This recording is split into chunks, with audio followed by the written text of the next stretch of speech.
Assalamualaikum warahmatullahi wabarakatuh. Nama saya Rizka Nursyahadah, NIM 2230202327, dosen pengampu Dr. Syarnubi MPDI.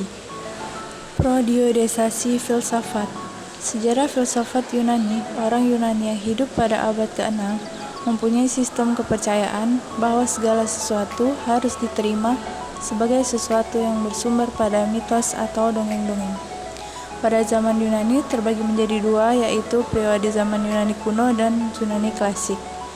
Yang ke-1 yaitu Thales. Thales merupakan ahli matematik yang pertama dan juga sebagai the father of dedicative. Yang kedua yaitu Anaximandros. Anaximandros disebut murid Thales. Menurut tradisi, ia mempunyai jasa dalam bidang astronomi dan geografi. Sebab itu adalah orang pertama yang membuat peta bumi.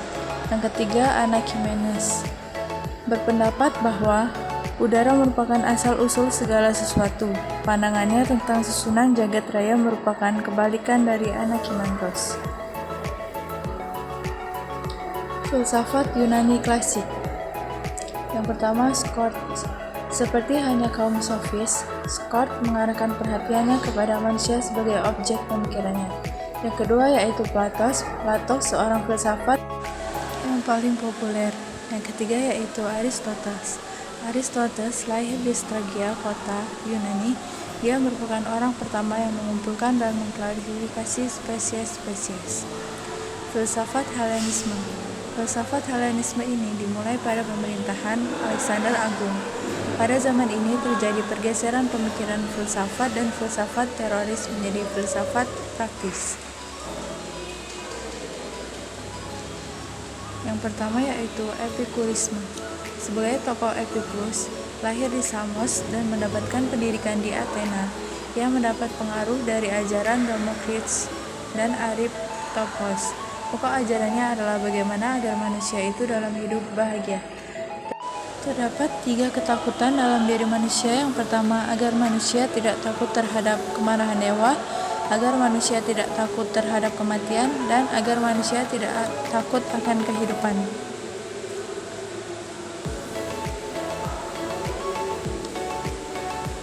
Yang kedua yaitu Stoicisme. Sebagai tokohnya adalah Zeno yang berasal dari Citium. Ajarannya mempunyai persamaan dengan Epicurus. Pokok ajarannya adalah bagaimana manusia dalam hidupnya bahagia.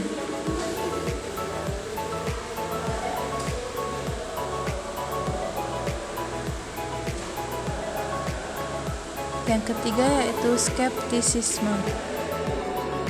Tokoh skeptisisme adalah Pirhe.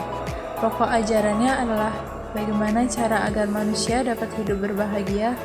Aliran ketiga dari filsafat Yahudi. Ia merupakan perpaduan antara filsafat Yahudi dengan filsafat Helenisme.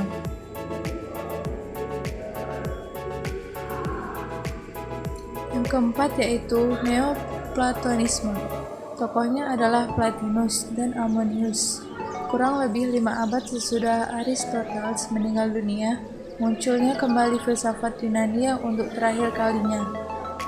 Plotinus mengharapkan agar manusia tidak menekankan keduniawian sehingga cepat dapat mencapai keindahan dunia.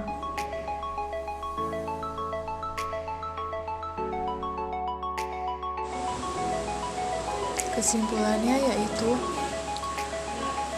zaman Yunani kuno dianggap sebagai zaman keemasan filsafat, karena pada masa ini orang memiliki kebebasan untuk mengungkapkan ide-idenya. Zaman Yunani klasik mulai dengan munculnya kaum sofis. Kepesatan minat orang terhadap filsafat. Filsafat Helenisme ini dimulai pada pemerintahan Alexander Agung. Pada zaman ini, filsafat terjadi pergeseran pemikiran filsafat. Sekian dari saya. Wassalamualaikum warahmatullahi wabarakatuh.